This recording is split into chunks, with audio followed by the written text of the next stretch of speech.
Zakatalanın ən dadlı xörəyi necə hazırlanır? Gedək göstərim. Gedirik xalyar axtarmağa. Aha, burada var. Bu bitkilərin hamısını öz həyətimizdən yığırıq. Bunun adı nədir? Bunun adını da qoles deyirlər. Böyüklərin də belə tutub, biraz sıyırırıq. Bunun qəşəng qoxusu var. Mikrab deyirlər. Bu bitkini həm də qaynadıb suyunu içirsən xeyirlidir.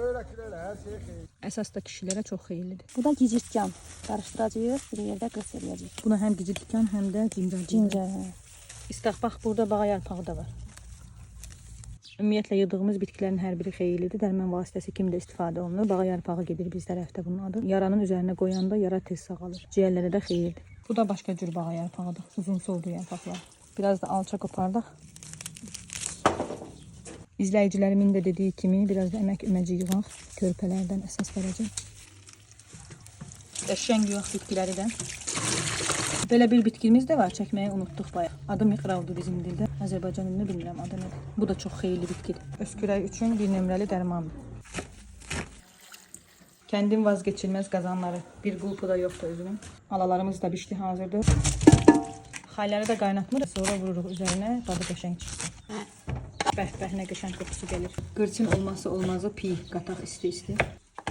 İsti-isti qatırıq ki, bunun içində ərisin. Qırça dad verən ən gözəl şeylərdən biri də qoz. Həm də zakatala qozu.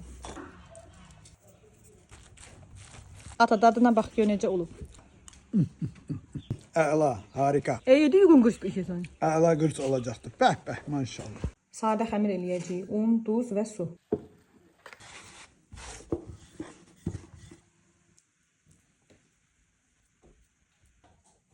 Ocaqda bişən qırçın dadı tamamilə fərqli olur. Bişdiyim ama bişdi. Simpatikli olan da oturup orada qırç gözləyir. Yaman da. Alanın qırçı ayranla yeyərlər. Əla, möhtəşəm. Nuş olsun. Sağ ol. Bəs siz necə bişirirsiniz bu qırçı? Yorumlarda gözləyirəm.